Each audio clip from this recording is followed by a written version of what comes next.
And we're back. Hey guys, Abraham Stuff here with another episode of What's in the Box. Just kidding. No, I just wanted to show you guys a couple things I've been really fired up about, and one of them being a What's in the Box item. As I have not unboxed this one yet. This is the lead and steel second, I think it's the second or third generation. I believe that it would be a third gen of the Pandora's box, the PB3. This one is actually called the PBK, which is their micro version, and it fits on a RMSC plate without, from what I understand, without an adapter. So wanted to, without kind of waiting too long, I know everybody's patience runs thin, this is what it looks like. So this is kind of the smaller version of Pandora's PB3. This is the PBK.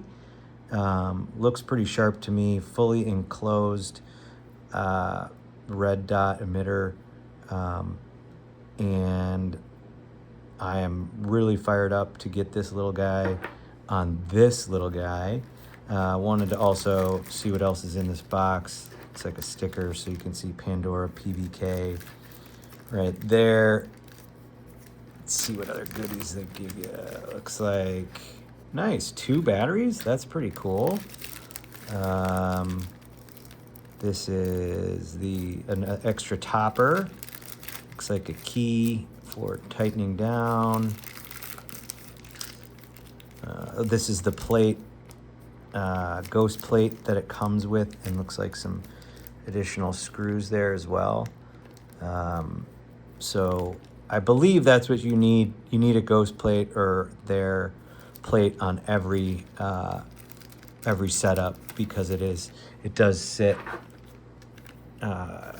It needs something to grab onto, right? So it grabs onto that plate, and you now have kind of like an acro type vibe to it, but even smaller. But what I've seen is I've heard as well is the window's actually bigger than the acro. Kind of a cool little sticker. And then we've got our user manual, Pandora PBK.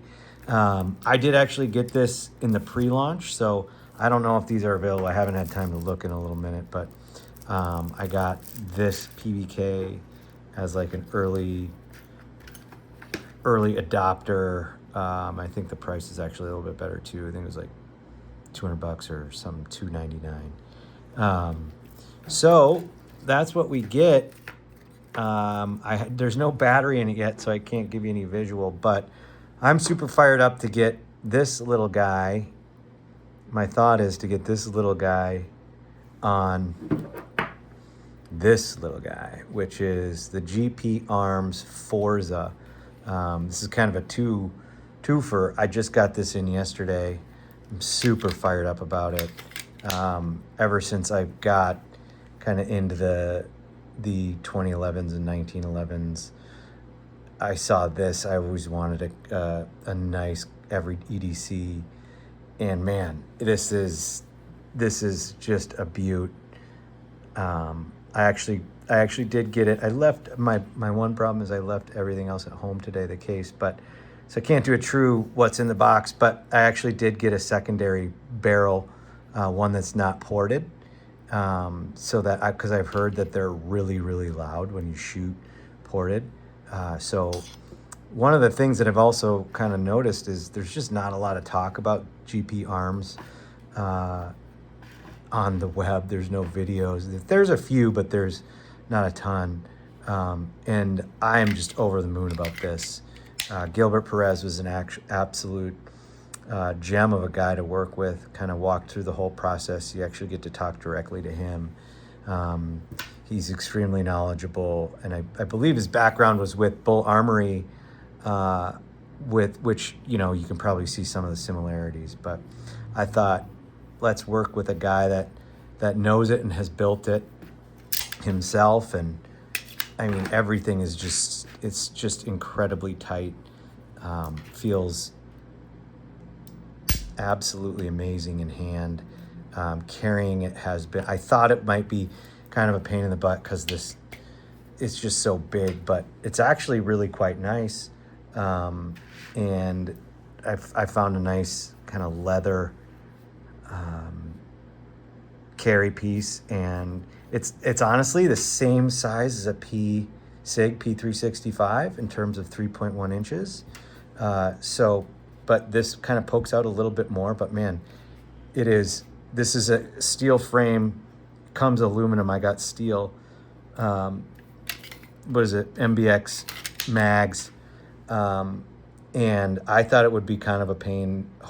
I was worried it might be a pain to carry, but it's really not too much bulkier than carrying a P365. So I'm really interested. Again, I couldn't find much content on this pistol as I was kind of waiting for it to get delivered. So I'm happy to share more. If anybody wants to see more on it, again, absolute gem of a pistol, 2011 double stack, 3.1 inch barrel. So kind of it's everything I've ever wanted in a carry gun in the 2011 format. So haven't shot it yet, but happy to get back to you if you guys are interested. Again, thanks for watching. If there's any other info, or if you guys want to see anything, just leave some notes in the comments and I'll try to get back to you. Thanks.